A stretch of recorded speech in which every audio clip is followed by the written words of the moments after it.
أما بعد فأعوذ بالله من الشيطان الرجيم بسم الله الرحمن الرحيم الحمد لله رب العالمين السلام عليكم ورحمة الله وبركاته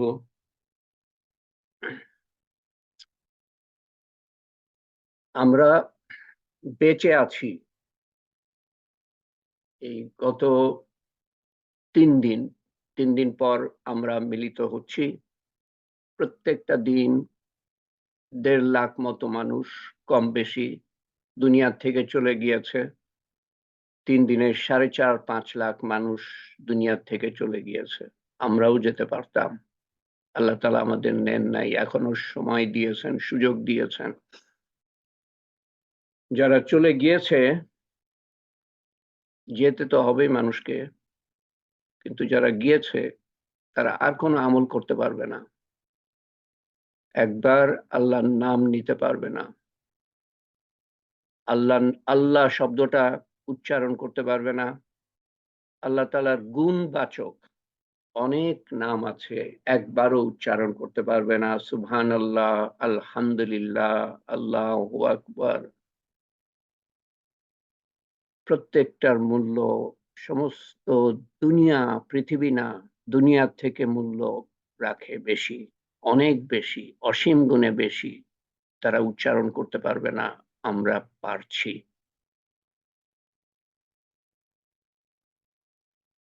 আল্লাহ তাআলার বড় মেহেরবানি বেঁচে থাকবো এটা আমরা গ্যারান্টি ধরে নিই কোনো গ্যারান্টি নাই সকাল হলে সন্ধ্যা পর্যন্ত বাঁচার আশা করো না সন্ধ্যা হলে সকাল পর্যন্ত বাঁচার আশা করো না নিজেকে মৃতদের মধ্যে গণ্য করো কবরবাসীদের মধ্যে গণ্য করো দুনিয়াতে মুসাফিরের মতো চলো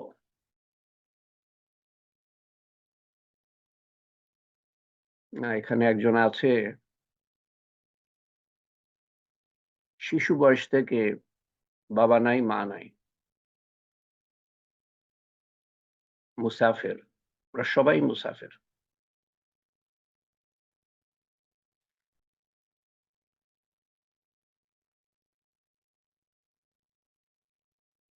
যার দুনিয়াতে যার যার দুনিয়া একটা হাদিসে বলা আছে যার দুনিয়াতে ঘর তার আখেরাতে ঘর নাই তার মানে যে দুনিয়াতে ঘর বানাবার জন্য ব্যস্ত থাকে দুনিয়া বানাবার জন্য ব্যস্ত থাকে তার সময় থাকে না আখেরাত বানাবার আমরা রমজানের পরে সুরক্ষা আল্লাহ তাআলার কাছ থেকে সুরক্ষা পাওয়ার উপায় সম্বন্ধে আলোচনা করছিলাম সবচেয়ে বড় আয়োজন বা প্রস্তুতি হলো এলেম এর দ্বারা নিজেকে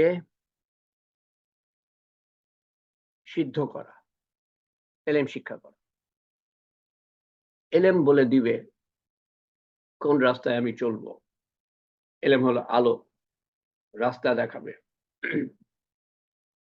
আল্লাহকে চিনতে সাহায্য করবে আল্লাহর হুকুম জানতে সাহায্য করবে আল্লাহকে মানার এলেম থেকে ঈমান তৈরি হয় আল্লাহকে মানার ঈমান ছাড়া আল্লাহকে মানতে পারবো না আল্লাহকে মানার যোগ্যতা তৈরি করবে এলেম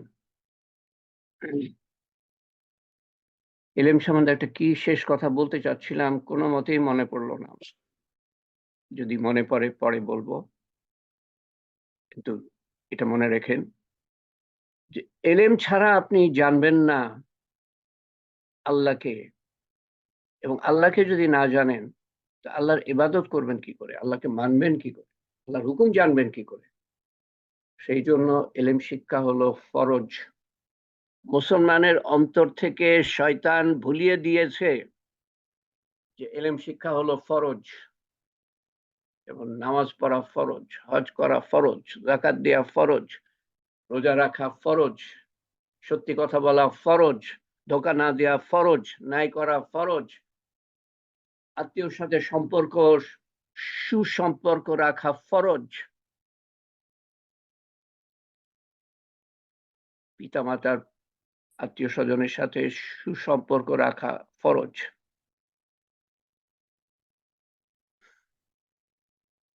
এলেম শিক্ষা ফরজ। এটা ছাড়া তো জানবোই না ইসলাম কি, দিন কি, আল্লাহ কে। আরেকটা দিক যার সম্বন্ধে আমাদের সচেতন থাকতে হবে প্রস্তুতি হিসাবে, রমজানের পরে আল্লাহর কাছ থেকে সুরক্ষা পাওয়ার জন্য এবং যেটা আমাদেরকে মানুষের প্রতি দায়িত্ব পালন করতে সাহায্য করবে, সেটা হলো সুন্দর আখলাক, হুসনে আখলাক। হুসন মানে হলো সুন্দর, আখলাক চরিত্র, সুন্দর চরিত্র, আচার আচরণ। সবচেয়ে বড় গুণ কি বলেন তো দেখি? সবচেয়ে বড় চারিত্রিক গুণাবলী। আনমিউট, সবসময় আনমিউট থাকলে কত সুন্দর হতো, যে কোনো সময় আমি প্রশ্ন করতে পারতাম। তো অদ্ভুত অদ্ভুত শব্দ শোনা যায়, মানুষের ব্যক্তিগত কথাও বলতে শুরু করে। হ্যাঁ বলেন দেখি, সবচেয়ে বড় গুণাবলী কি? এক কথা, বিনয়। ওকে, আরেকজন? ক্ষমা করা। ওকে, আরেকজন? আর কেউ যদি অন্য? সুন্দর আচরণ স্যার, সুন্দর আচরণ। এটা তো সবকিছু মিলিয়ে সুন্দর আচরণ। ক্ষমা সুন্দর আচরণের মধ্যে, বিনয় সুন্দর আচার আচরণের মধ্যে, তারপরে যত কিছু আছে সব সুন্দর আচার আচরণের মাধ্যমে।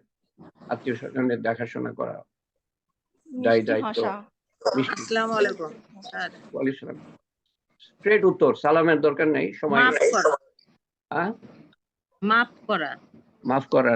নতুন কেউ যদি কিছু বলতে চায়, যেগুলো বলা হয়ে গিয়েছে সেগুলো তো হয়ে গিয়েছে।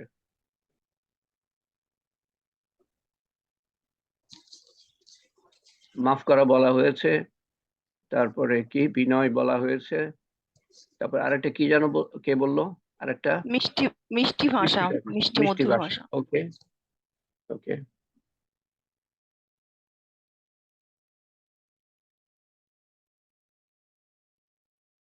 তো তার মানে সবাই এই তিনটের মধ্যেই মনে করে যে সবচেয়ে বড় সম্মান করা, ছোটদের স্নেহ চোখে দেখা।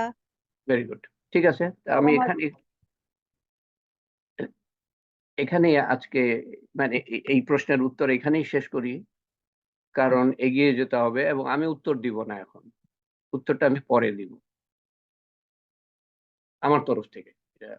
কি বলবো, আমি চিন্তা করে দেখবো রাসূলুল্লাহ সাল্লাল্লাহু আলাইহি সাল্লাম কোনো কিছু বলেছেন কিনা এই সম্বন্ধে। আচ্ছা, এই সম্বন্ধে পরে ইনশাআল্লাহ।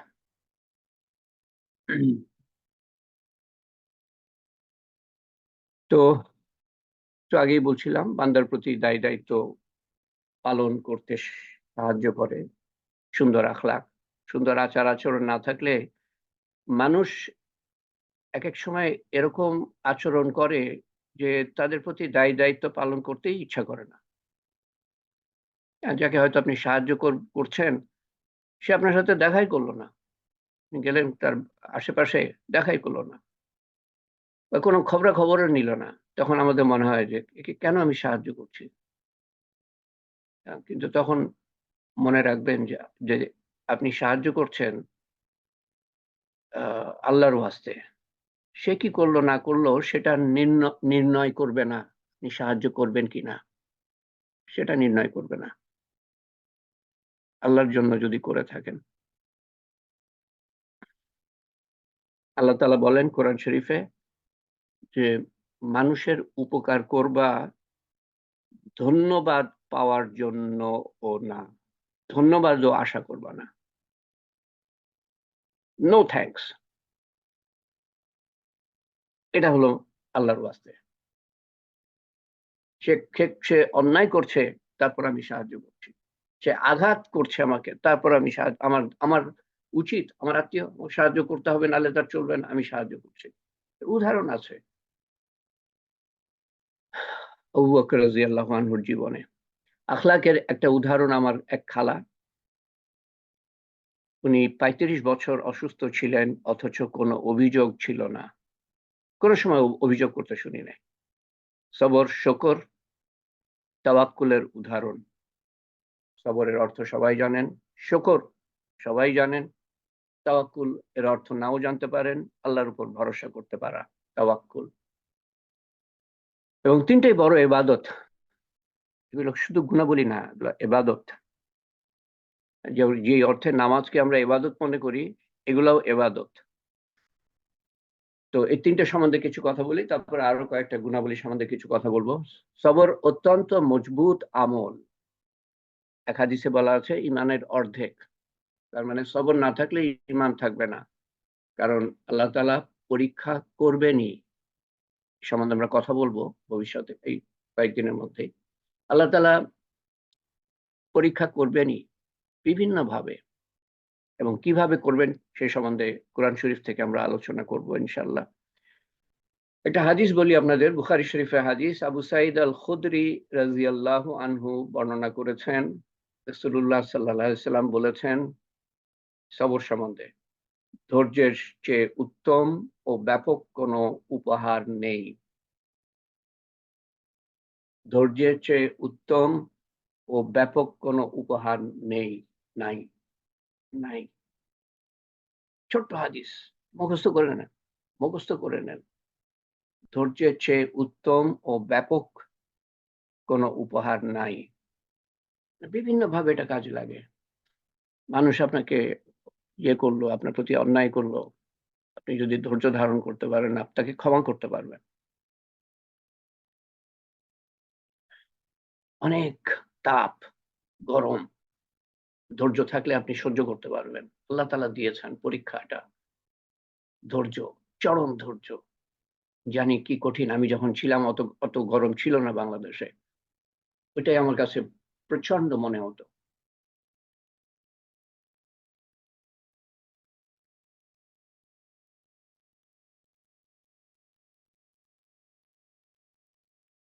বিভিন্ন বিপদ আপদে কাজে লাগে।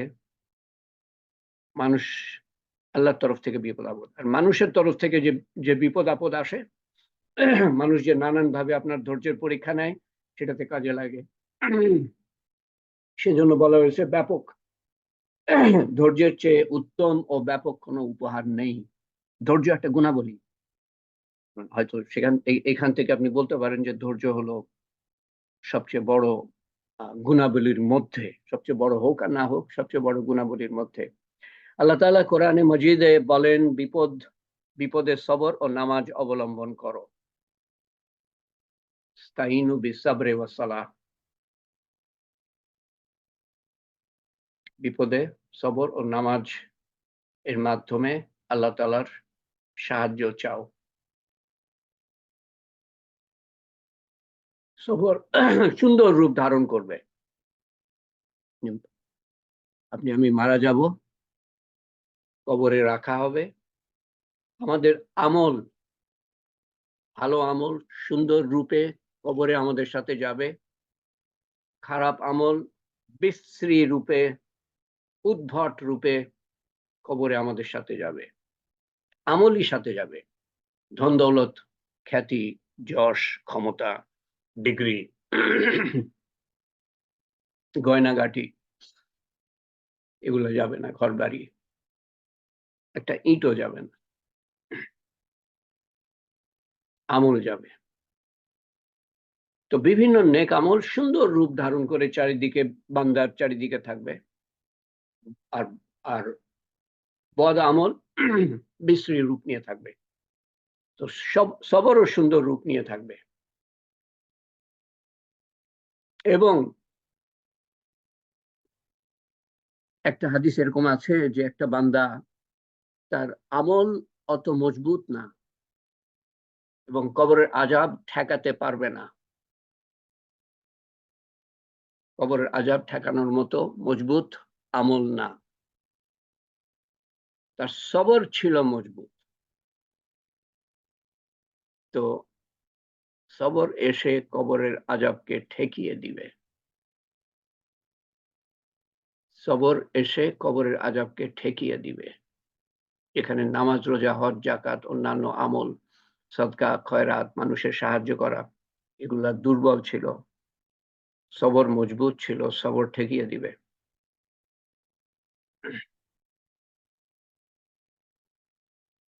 কিয়ামতে সবরকারী সম্বন্ধে এরকম বলা আছে এক হাদিসে যে হিসাব শুরু হয় নাই, তো তখন ঘোষণা হবে আল্লাহ তাআলার তরফ থেকে, সবরকারীরা কোথায়? কিছু মানুষ দাঁড়াবে বা হয়তো দাঁড়িয়ে থাকবে, তারা আলাদা হবে।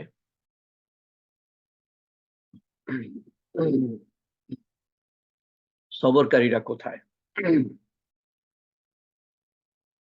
তো সেই মানুষরা যারা সবরকারী তাদের বলা হবে তোমরা বেহেশতে যাও, হিসাব শুরু হয় নাই, তোমরা বেহেশতে যাও। তারা বেহেশতের দিকে যাচ্ছে, তো এক পর্যায়ে অন্য ফেরেশতারা তাদেরকে আটকাবে, কোথায় যাচ্ছ, এখনো তো হিসাবই শুরু হয় নাই। এরা বলবে, এইসব মানুষরা, যে আমরা সবরকারী, এবং বিপদ আপদ না হলে সবরের পরীক্ষা হয় না। কার সবর কত মজবুত সেটা পরীক্ষা হয় বিপদে পড়লে পরে, পরীক্ষার মধ্যে পড়লে পরে। কষ্ট বিপদের পিছনে হেকমত কি? আল্লাহর পক্ষ থেকে পরীক্ষা সম্বন্ধে আমরা কথা বলবো। এবং এই কষ্ট এবং বিপদের দ্বারা আল্লাহ তাআলা মানুষের গুনাহ মাফ করেন, তার দরজা উঁচু করেন, এবং কিয়ামতের দিন তাকে বদলা দিবেন। বান্দা অমুক কষ্ট দিয়েছি, আজকে এই বদলা, অমুক কষ্ট দিয়েছি, আজকে এই বদলা, অমুক কষ্ট দিয়েছি, আজকে এই বদলা। প্রত্যেকটা কষ্টের হিসাব দিবেন আল্লাহ তাআলা। আল্লাহ তাআলা আমাদের হিসাব নিবেন, কিন্তু কষ্টের হিসাব দিবেন এবং দোয়ার হিসাব দিবেন। প্রত্যেকটা দোয়ার হিসাব দিবেন আল্লাহ তাআলা। তো কষ্টের বদলা দেখে বান্দা বলবে, হাই দুনিয়াতে যদি আমি আরো কষ্ট পেতাম, আমার শরীরের মাংস যদি নিড়ানি দিয়ে টেনে ছিঁড়ে নেওয়া হতো, আমি কষ্ট পেতাম, আজকে কত বদলা পেতাম। আল্লাহ তাআলা যাকে ভালোবাসেন তাকে কষ্ট দেন বিভিন্নভাবে, বিভিন্নভাবে। বেসবরি করা শয়তানের অস্ত্র, আমাদের হারাবার জন্য, পরাস্ত করার জন্য। আর সবরের বিপরীত হলো তাড়াহুড়া করা, তাড়াহুড়া করা। শয়তানের সঙ্গীরা, শয়তান যাদের কবজা করে তাদের তাড়াহুড়া করায়, যাতে করে ভুল করে, ভুল পথে নিয়ে যেতে পারে, চিন্তা ভাবনা না করে কাজ করায়।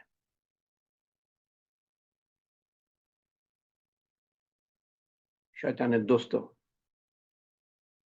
যাদের মধ্যে বেসবরি। সবরের পরে শুকর সম্বন্ধে কিছু কথা। ইমাম গাজ্জালি এই প্রত্যেকটার ব্যাপারে পাতার পর পাতা লিখে গিয়েছেন, বড় আলেম, পাতার পর পাতা। আপনার বই যদি পান, এগুলোর উপরে অনেক লেখা পাবেন, কিভাবে আমরা সবর আনবো, কিভাবে শুকর আনবো, অর্জন করব। শুকর আসে সবর থেকে, যার সবর আছে সে শুকরও করতে পারে আল্লাহ তাআলার কাছে, এই মনে করে যে আমার এই অবস্থা, আমার থেকে খারাপ অবস্থা আরো কত মানুষের আছে, আমার তো অবস্থা আরো খারাপ হতে পারতো।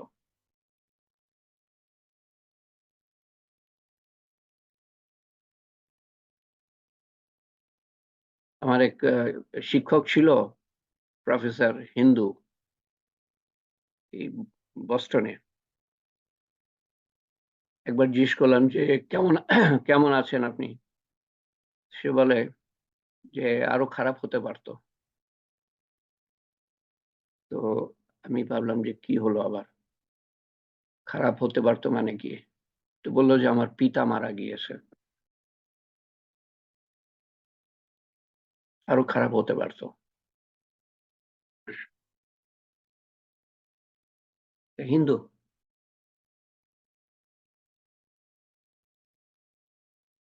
পিতা ছিল ভারতীয় নেভির 2 নম্বর পজিশনে, যখন রিটায়ার করে। তো শুকরের মাধ্যমে কি হয়, আল্লাহ তাআলা নিয়ামত বাড়িয়ে দেন, কোরআন শরীফে আছে,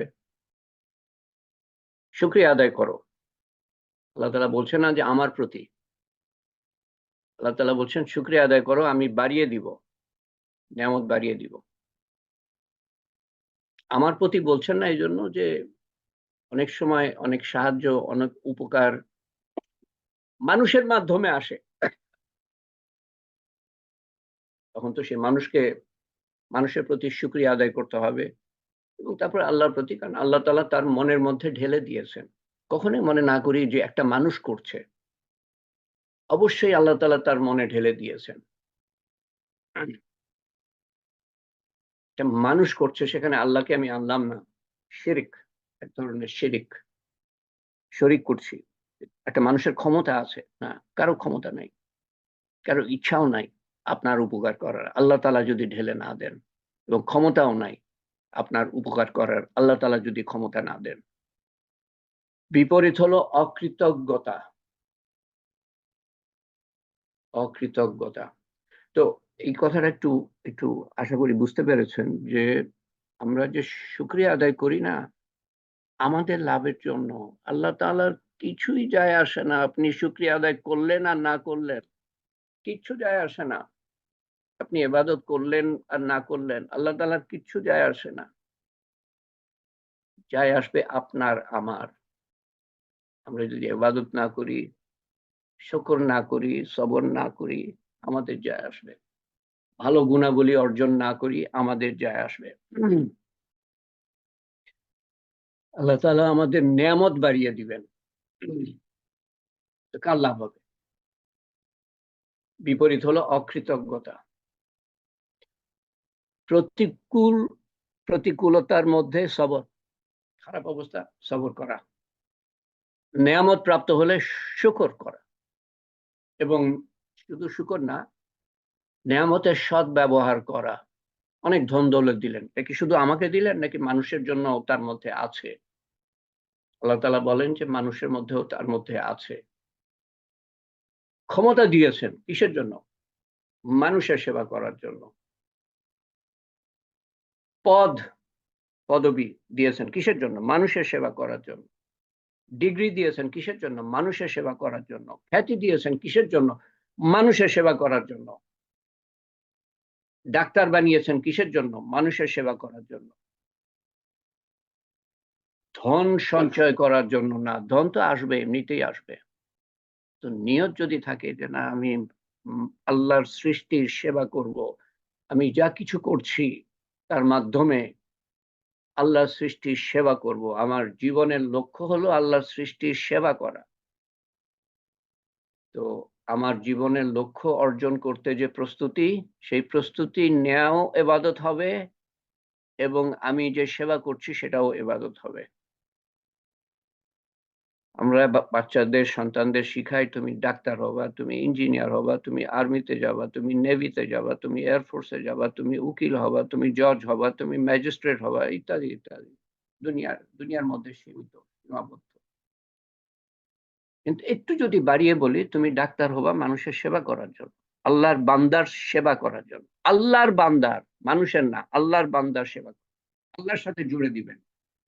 ইবাদত, ইবাদত, আপনিও সওয়াব পেয়ে যাবেন। টাকা পয়সা তো আসবে, খ্যাতি আসবে, কিন্তু সবচেয়ে বড় জিনিস আল্লাহ তাআলার কাছ থেকে বদলা পাবেন। আর কেউ যদি ডাক্তারের ফি দিতে না পারে, আল্লাহ তাআলা দিবেন বদলা আখিরাতে। যে ইঞ্জিনিয়ার মানুষের সেবা করছে, যে উকিল মানুষের সেবা করছে, জজ, ম্যাজিস্ট্রেট মানুষের সেবা করছে, আল্লাহর বান্দার সেবা করব, কোনো অন্যায় হতে দিব না। এক একটা দিন যদি যার হাতে ক্ষমতা আছে, এক একটা দিন যদি ন্যায়ের সাথে কাটায়, ন্যায় প্রতিষ্ঠা করতে কাটায়, ৬০-৭০ বছর ইবাদতের থেকে, নফল ইবাদতের থেকে উত্তম। এক একটা দিন ন্যায় পরায়ণতার সাথে কাটালে ৬০-৭০ বছর ইবাদতের থেকে উত্তম। মানুষকে বলে বেড়ান এই কথাটা, বিশেষ করে যাদের হাতে ক্ষমতা আছে। ৬০-৭০ বছর এক এক দিনের বদলে, এগুলা তো চর্চা নাই, তো মানুষ জানে না তো এগুলা। আপনি জানেন, আপনি জানান।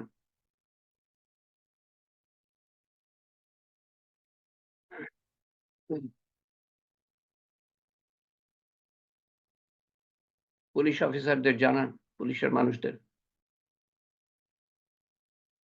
10 জনের মধ্যে একজন তো শুনবে।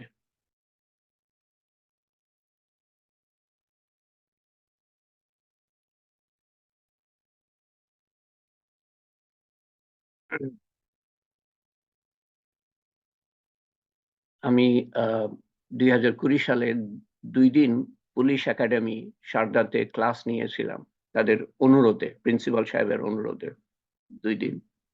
এই অনেক কথার মধ্যে এই কথা আমি বলেছিলাম। তারপর আর সুযোগ হয়নি। আর পরে যে গিয়েছি, কয়েকদিন আগে ফিরলাম, সুযোগ হয়নি ওদের সাথে আর এগুলো নিয়ে কথা বলার সময়ও হয় না 11টা তালিমের হালকা করতে গিয়ে। কিন্তু দুটো ক্লাসের মধ্যে একটা ক্লাসের পরে একজন দাঁড়িয়ে তাদের তরফ থেকে বলল যে আপনি যা কিছু বলেছেন, আমি নীতি সম্বন্ধে বলেছি, কি নীতি, কি হওয়া উচিত পুলিশ অফিসার হিসাবে। প্রায় ঘন্টা দেড়েক, প্রত্যেকটা ক্লাস ঘন্টা দেড়েক একজন দাঁড়িয়ে বলল, এবং ভালো লাগার মতো কথা, যে আপনি যা বলেছেন তা আমরা সারা জীবন মনে রাখব। এবং তাদের যে দেখাশোনা করে, যে কোর্স টোর্স হয়, আমাকে বললো যে আপনি যা বললেন 10%ও যদি মনে রাখতে পারে বা এবং কাজে লাগাতে পারে তো কিছু পরিবর্তন তো আসবে। মানুষ জানেই না একটা দিন ন্যায়ের সাথে ব্যয় করলে, কাটালে 60-70 বছর নফল এবাদতের থেকে উত্তম। 30 দিন যদি ন্যায়ের সাথে কাটায়, 30 গুণ 60-70, সারা জীবন 30 বছর হয়তো চাকরি করলো, এখন কত নেকি নিয়ে উঠবে। তাওয়াক্কুল, 70,000 তাওয়াক্কুলকারী, ভরসাকারী, আল্লাহর উপর ভরসাকারী বিনা হিসাবে বেহেশতে যাবে, এক হাদিসে আছে।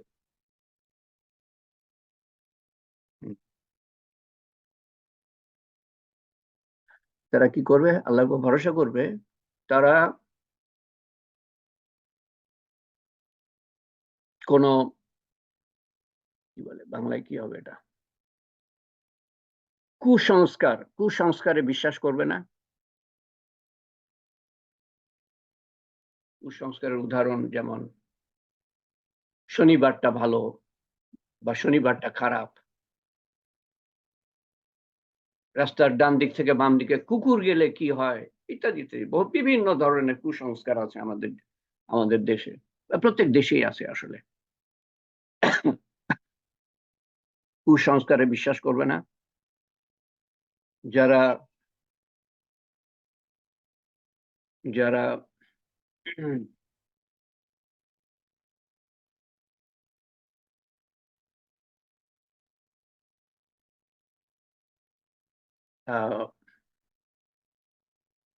কটোরাইজেশন, ওটার বাংলা হলো যে আগেকার মানে বহুত বছর আগে, হয়তো আমি জানি না কখন শেষ হয়েছে এটা, এখনো হয় কিনা তাও জানি না। সেটা হলো যে লোহাকে জ্বলন্ত করে, গরম করে এটা ছ্যাঁক দেয়া, হয়তো মাথায়, কারো মাথায় অসুখ, মাথায় ছ্যাঁক দেয়া, বা অন্য শরীরের বিভিন্ন জায়গায় ব্যথা, তো সেখানে ছ্যাঁক দেয়া, মানে ছ্যাঁক,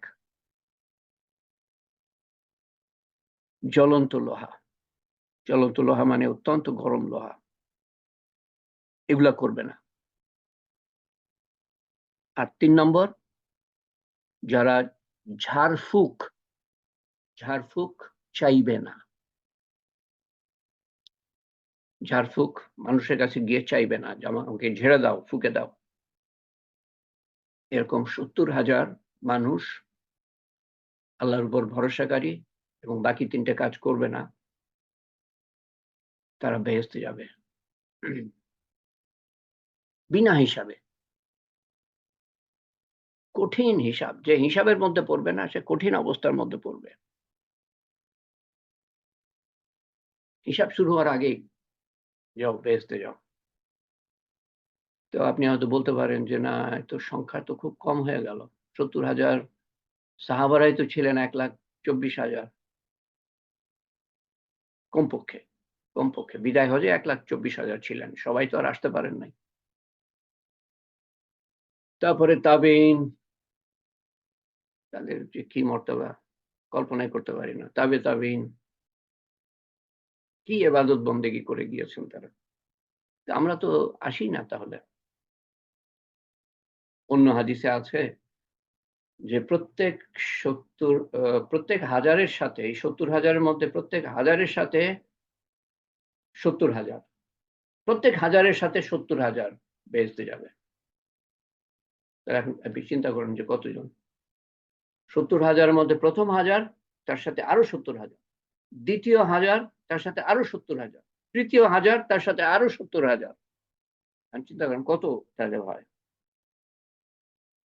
কিন্তু এইসব লোকদের গুণাবলী কি? আল্লাহর উপর সমস্ত অবস্থায় আল্লাহর উপর ভরসা করা, সমস্ত অবস্থায় আল্লাহর উপর ভরসা করা, বিপদে আপদে শুধু না, সুদিনেও আল্লাহর উপর ভরসা করা। এটা জুতার ফিতা দরকার, আল্লাহর কাছে চাওয়া। বাড়িতে পানি আছে, আল্লাহর কাছে চাওয়া আগে, আল্লাহ আমি পানি খাবো। বাড়িতে খাবার আছে, আল্লাহর কাছে চাওয়া, আল্লাহ আমি খাবার খেতে চাই, আমার ক্ষুধা লেগেছে। এক একটা পদক্ষেপ ফেলবে, পায়ের পদক্ষেপ আল্লাহর উপর ভরসা করে। কারণ যে কোনো মুহূর্তে একটা মানুষের স্ট্রোক হলে পরে বাস শেষ। একটা শরীরের কলকবজা একটু এদিক ওদিক হয়ে গেলে, নারী একটু এদিক ওদিক হয়ে গেলে বাস শেষ, চলতে পারবে না, নড়তে পারবে না, হয়তো শুধু ফ্যাল করে তাকাতে পারবে। 7টা বছর আমার ওই ভাতিজা আরেফিন আহমেদ হাসপাতালে, 7টা বছর নাড়াচাড়া করতে পারে না, খালি চোখ দিয়ে তাকায়। চিন্তা করেন না, তার থেকে খারাপ অবস্থায় কে থাকতে পারে, এবং তার থেকে খারাপ অবস্থায় পরিবার পরিজন আর কে থাকতে পারে তার পরিবার পরিজন ছাড়া।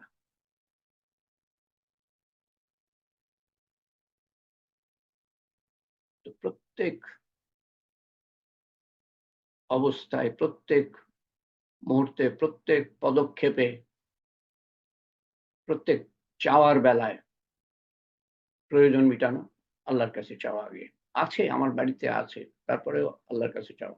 আমার পকেটে পয়সা আছে, দোকানে জুতার ফিতা আছে, তারপরেও হাদিসে কি বলা হচ্ছে? আল্লাহর কাছে চাও। আল্লাহ না চাইলে পরে তোমার টাকা থাকা সত্ত্বেও, দোকানে জুতার ফিতা থাকা সত্ত্বেও তুমি ওটা পাবা না, তোমার কপালে জুটবে না যদি আল্লাহ না চান। জুতার ফিতা শুধু বলা হচ্ছে না, এর মাধ্যমে সামান্য একটা জিনিস বলে সমস্ত কিছুর ব্যাপারেই বলা হচ্ছে। আর আমাদের এই কানের মধ্যে ঢুকে না ঠিক মতো, আমার কথা আমি বলছি, এবং বোধগম্য হয় না। প্রত্যেক ক্ষেত্রে আল্লাহর কাছে চাও, তার মাধ্যমে কি হবে? আল্লাহকে স্মরণ করা হবে 1 নম্বর, দ্বিতীয়ত আল্লাহকে রব হিসাবে মানা হবে। আল্লাহ তাআলাই সমস্ত কিছু যোগান দেন, ব্যবস্থা করেন, সামনে হাজির করেন।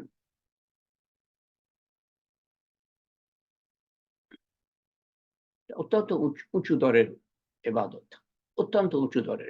এটাতে পৌঁছাতে সময় লাগবে। আমি বলছি আর রাতারাতি আপনাদের মধ্যে চলে আসবে, আমার মধ্যেই আসে নাই তো। আমি এটা বলি কি জন্য? যাতে আমার মধ্যে আসে।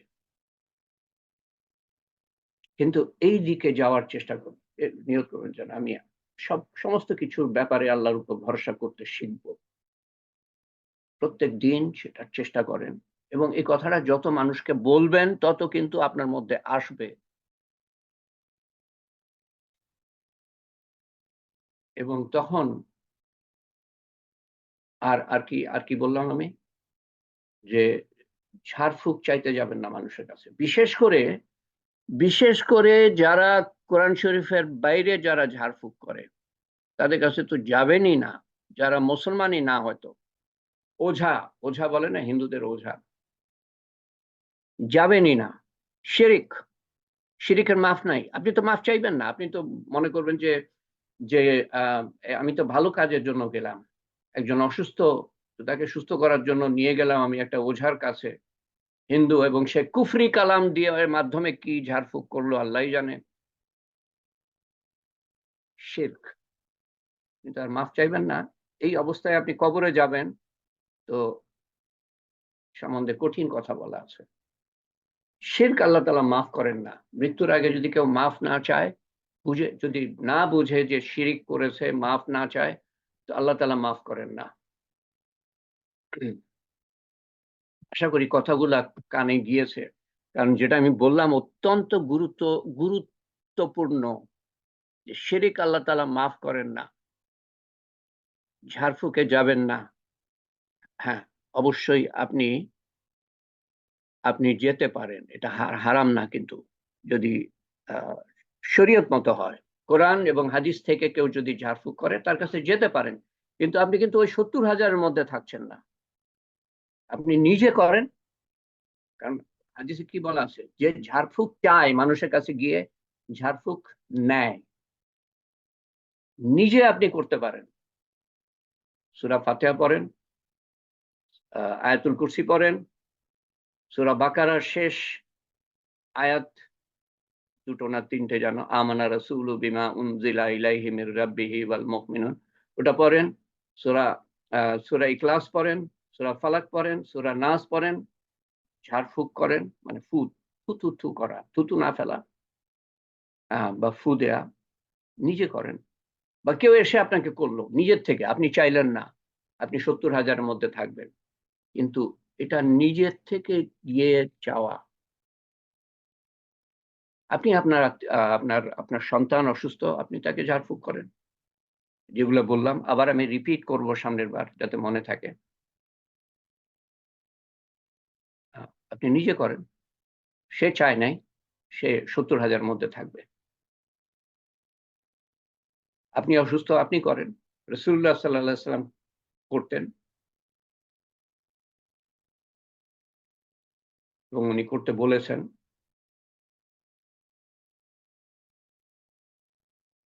তো কোরআন হাদিসের বাইরে ঝাড়ফুঁক হচ্ছে, এটা হলো শিরক। কারণ সেখানে যে অর্থ, সেটা হলো যে কোরআন হাদিসের বাইরে কোনো কিছুর মধ্যে শক্তি আছে।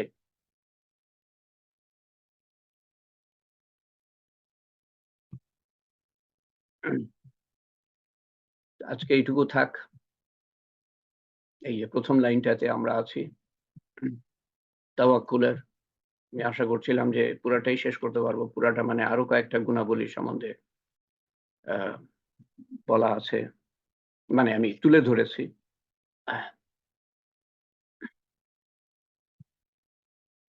তো আল্লাহ তাআলা, শেষ কয়েকটা কথা বলি যেটা আমি সাধারণত শুরুতে বলতে চাই। শেষ কথাগুলো সাধারণত শুরুতে বলতে চাই, কিন্তু শুরুতে বলি না কি জন্য, কারণ এগুলো হলো সবচেয়ে গুরুত্বপূর্ণ কথা, এবং প্রথম দিকে অর্ধেকই থাকেন না। তো সবচেয়ে গুরুত্বপূর্ণ কথাগুলো যদি শুরুতে বলে দিই, তো অর্ধেক মানুষই তো পাচ্ছেন না সেগুলা। এবং সবচেয়ে গুরুত্বপূর্ণ কথা হলো, যে কোনো মজলিসের মধ্যে, যেখানে তালিম হয়, সবচেয়ে গুরুত্বপূর্ণ কথা হলো আল্লাহকে ঘিরে যে কথাগুলা, সরাসরি আল্লাহর গুণাবলী নিয়ে যে কথাগুলা, সেগুলা দিয়ে আমি শুরু করতে চাই, কিন্তু অর্ধেক মানুষ থাকে না তখন। এটা হলো আমার দুঃখ। আমি অবশ্য বুঝতে পারছি বাংলাদেশে গিয়ে যে আপনারা কেন থাকতে পারেন না। যারা থাকতে পারেন তাদের মধ্যে কিছু আছেন যারা সত্যিই ব্যস্ততার কারণে আসতে পারেন না শুরুর দিকে। আমার নিজেরই সমস্যা হতো বাংলাদেশে। আর কিছু আছেন যারা নিয়তি হলো যে আমি দোয়াতে শরিক হব। আমার কাছে মনে হয় না। শেষের দিকে কয়েকজন আসলো, তার মানে কি? তো সবচেয়ে গুরুত্বপূর্ণ কথা হলো আল্লাহকে নিয়ে কথাগুলা, যেগুলা দিয়ে যে কোনো মজলিস শুরু করা উচিত। আমি পারি না। তো আজকে যেটা আমি বলতে চাচ্ছিলাম, কালকে আমার মনে হলো এটা দিয়ে শুরু করি, এবং আমি চেষ্টা করব শেষের দিকে কয়েক মিনিট আল্লাহর বড়ত্ব মহত্ব নিয়ে কথা বলা, এই একটা জ্ঞান যেটা হলো সর্বোত্তম জ্ঞান, আল্লাহকে ঘিরে যেটা জ্ঞান, সমস্ত কিছু কিন্তু আল্লাহর দিকে ডাইরেক্টেড, আল্লাহ সংক্রান্ত যত হুকুম আহকাম আছে সব আল্লাহকে খুশি করার জন্য। কিন্তু আল্লাহর গুণাবলী সম্বন্ধে আমি বলছি, বড়ত্ব মহত্ব, সবচেয়ে বড় জ্ঞান আল্লাহকে জানা, আল্লাহকে চেনা, তাহলে আল্লাহকে মানতে পারবো আমরা। তো আমি পুরাটা বলবো না আজকে, শুধু কি করব, শুধু আপনাদের একটা প্রশ্ন করে বাকিটা সামনের বার বলবো। সেটা হলো, প্রশ্নটা হলো যে আল্লাহ তাআলার সাথে মানুষের সবচেয়ে নিবিড় সম্পর্ক আল্লাহর কোন গুণাবলীর মাধ্যমে? সবচেয়ে নিবিড় সম্পর্ক কোন গুণাবলীর মাধ্যমে আল্লাহ তাআলার সাথে আমাদের সবচেয়ে নিবিড় সম্পর্ক? প্রশ্ন আপনারা উত্তর দিবেন, বাকি কথা সামনের বার। নামাজের মাধ্যমে। গুণাবলীর কথা বলছি, আমাদের গুণাবলী না, আল্লাহর গুণাবলী। সবরের মাধ্যমে। আল্লাহর গুণাবলী। আল্লাহর আল্লাহর রহিম, রহমানের রহিম। আল্লাহ Okay. গাফুরুর রহিম। আল্লাহ গফুর রহিম, রহিম হলো। ওকে, ঠিক আছে। অন্য কেউ? আপনি আবার বলবেন না, যারা বলেছেন তারা না, অন্য কেউ যদি অন্য কিছু বলতে চান। আসসালামু আলাইকুম। ওয়ালাইকুম সালাম। ক্ষমাশীলতা। ক্ষমাশীলতা। ওকে। নিবিড় সম্পর্ক আমাদের সাথে, নিবিড় সম্পর্ক আল্লাহর সাথে কোন গুণাবলীর মাধ্যমে? আল্লাহর কোন গুণাবলীর মাধ্যমে? আল্লাহ সবসময় আমাদের অন্তরে থাকে। ওকে, আচ্ছা। আল্লাহ আমাদের সৃষ্টি, মালিক ইয়াউমিদ্দিন। প্রথম আয়াতটা কি ছিল যেটা নাজিল করেন আল্লাহ তাআলা? ইকরা। ইকরা। তারপরে বিস্মি রাব্বিক, ইকরা বিসমি রাব্বিকা খালাক। রাব্বিকাল্লাযী খালাক, রাব্বিকাল্লাযী খালাক। এখানে দুটো গুণাবলীর কথা বলা আছে। কি কি? সৃষ্টিকর্তা। সৃষ্টিকর্তা। আরেকটা গুণাবলী কি বলা আছে? রব। রব। রব সৃষ্টিকর্তা। রব সৃষ্টিকর্তা। মায়ের সাথে আমাদের সবচেয়ে নিবিড় সম্পর্ক কেন বলেন তো? মা আমাদের জন্মদাত্রী, জন্ম দিয়েছেন এবং তারপরে লালন পালন করেন। আল্লাহর সাথে আমাদের সবচেয়ে নিবিড় সম্পর্ক, আল্লাহ তাআলা আমাদের সৃষ্টি করেছেন এবং লালন পালন করেন। এক বিন্দু খাবার পেতাম না, এক দানা ভাত পেতাম না যদি আল্লাহ তাআলা না দিতেন। মনে করি মা দেয় আর বাবা দেয়, আল্লাহ না দিলে এক বিন্দু, এক মুঠ পানি পেতাম না। বাকিটা সামনের বার ইনশাআল্লাহ। তো দোয়া চেয়েছেন, আপনারা মিউট করে ফেলেন তো, দয়া করে মিউট করে ফেলেন। শো শো করে শব্দ হচ্ছে, মিউট করে ফেলেন দয়া করে।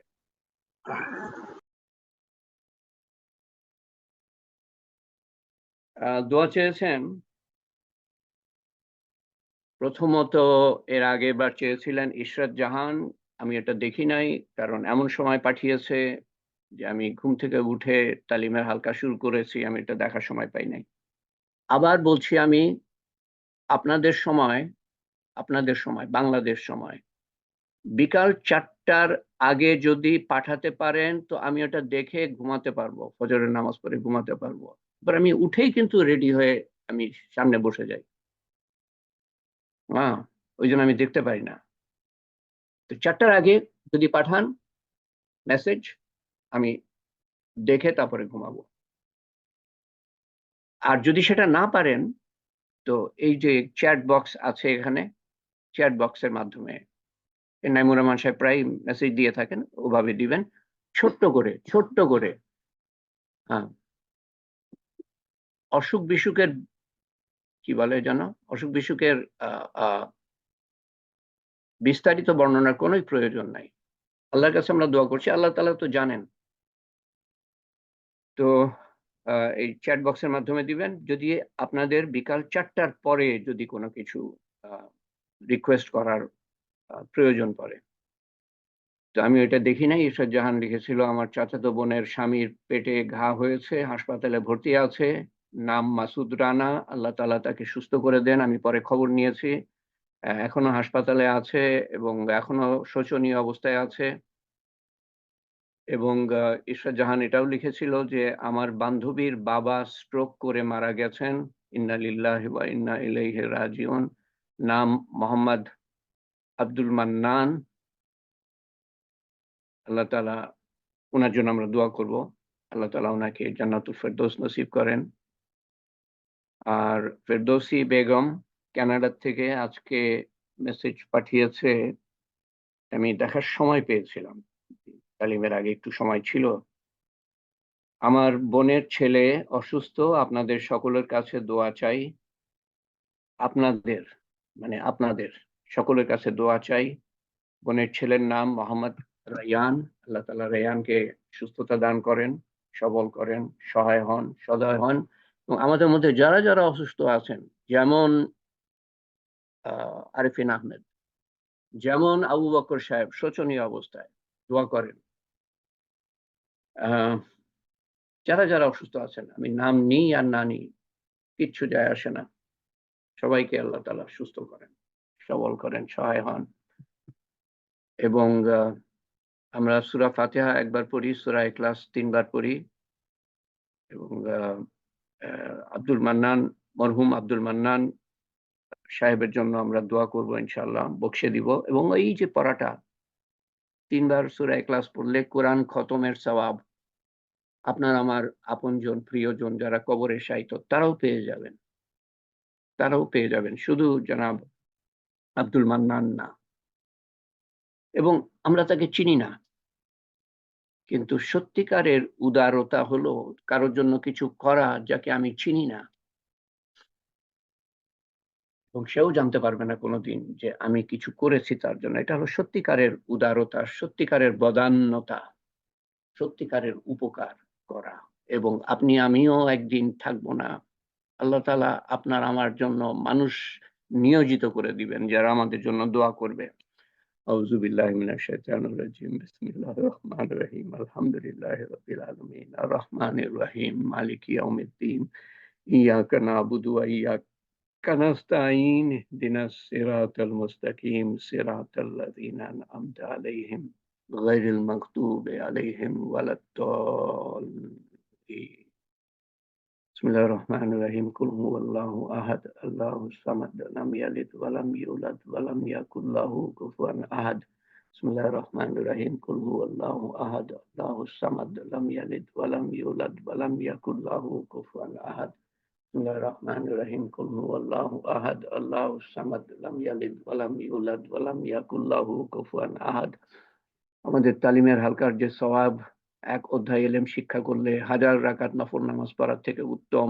এক অধ্যায় ইলম শিখতে 5 মিনিট 10 মিনিট লাগে, তার থেকে আমরা 5-6 গুণ বেশি সময় ব্যয় করেছি, 7 গুণ 8 গুণ সময় ব্যয় করেছি। কি সওয়াব দিবেন আল্লাহই জানেন। সমস্ত কিছু সহ আমরা বকশে দিব আপনজন প্রিয়জন এর জন্য, এবং আমাদের মঙ্গলের জন্য, যারা বেঁচে আছে আমাদের ভবিষ্যৎ বংশধরের জন্য। আল্লাহুম্মা আমিন। আল্লাহুম্মা সাল্লি আলা সাইয়্যিদিনা মুহাম্মদ, জাযাল্লাহু আন্না মুহাম্মাদান সাল্লাল্লাহু আলাইহি ওয়াসাল্লাম মা হুয়া আহলুহু।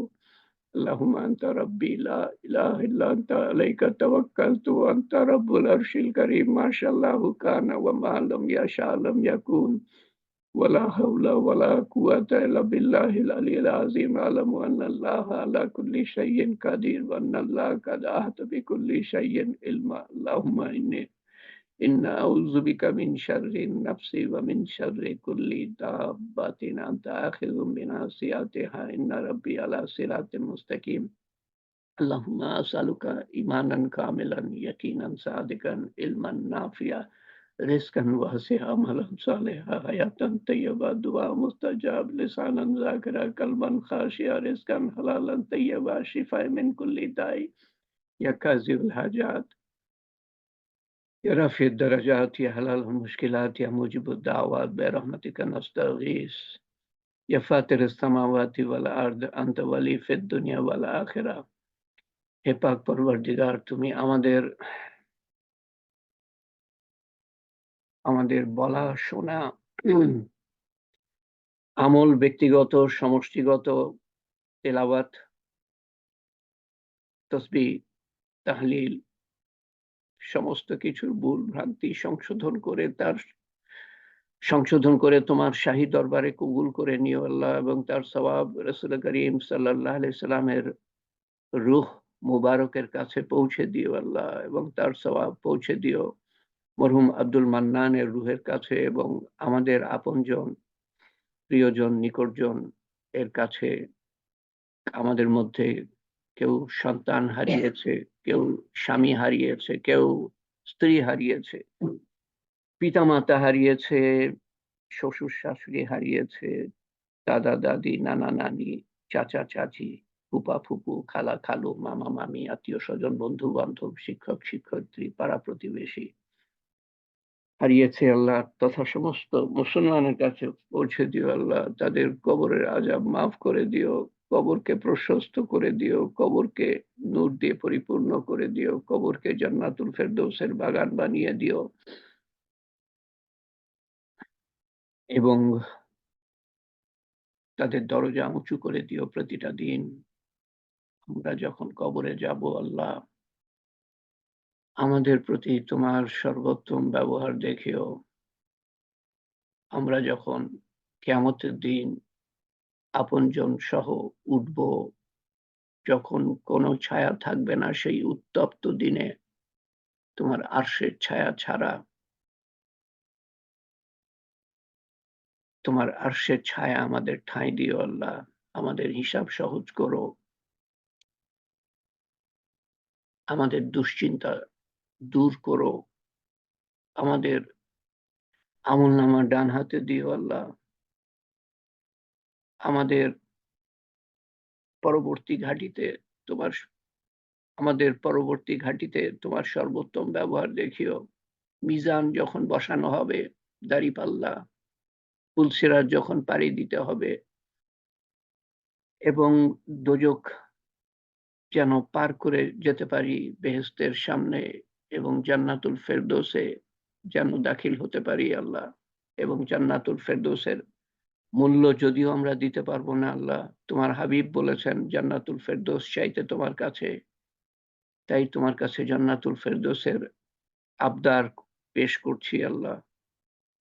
জান্নাতুল ফেরদৌসের দিকে যে পথ গিয়েছে আল্লাহ সেই পথে আমাদের অধিষ্ঠিত রেখো আল্লাহ। তার নিচের কোনো বেহেশতে আমাদের দিও না আল্লাহ, আফসোস থেকে যাবে আল্লাহ। তোমার রহমত এবং মাগফিরাত এবং হেফাজত এবং হেদায়েত এর দ্বারা আমাদের ঘিরে রেখো আল্লাহ।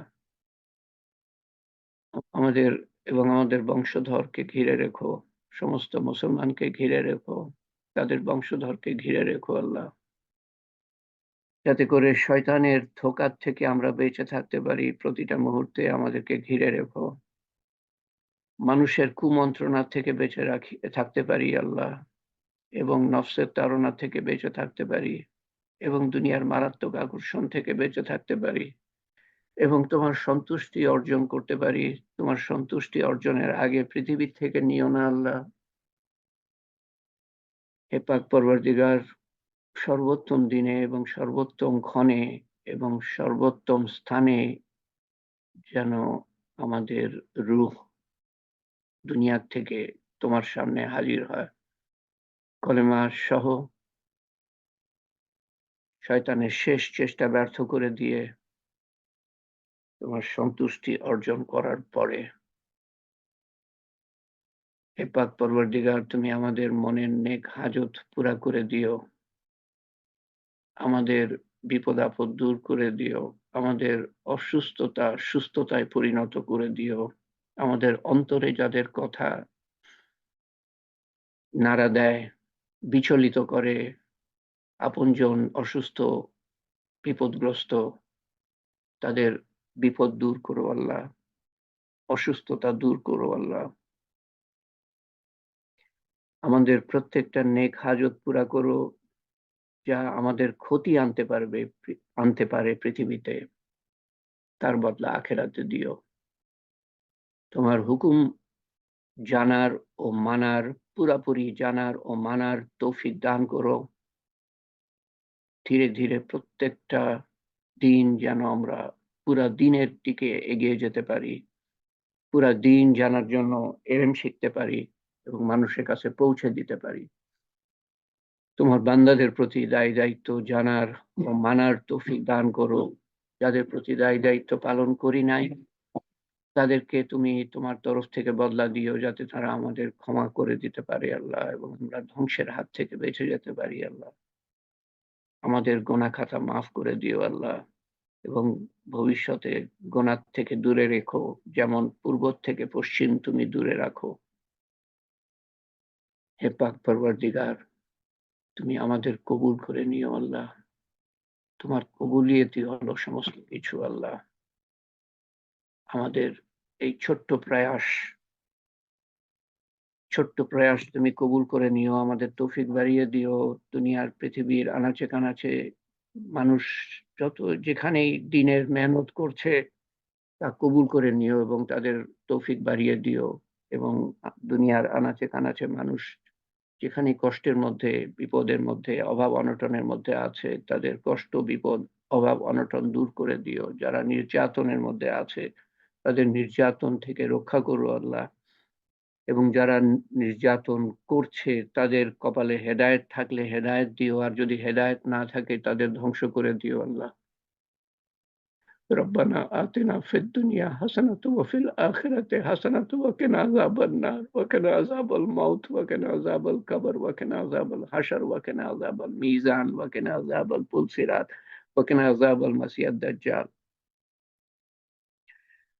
يا قاضي الحاجات يا رافع الدرجات يا حلال المشكلات يا مجيب الدعوات برحمتك نستغيث يا أول الأولين يا آخر الآخرين يا أكرم الأكرمين يا أرحم الراحمين يا راحم المساكين يا ذي القوة المتين. ربنا تقبل منا إنك أنت السميع العليم وتب علينا إنك أنت التواب الرحيم. سبحان ربك رب العزة عما يصفون وسلام على المرسلين والحمد لله رب العالمين.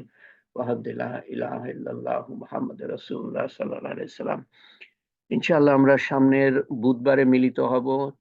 এই মাসের 6টা রোজা যদি বাকি থাকে শেষ করে ফেলবেন। আর তালিমের দিন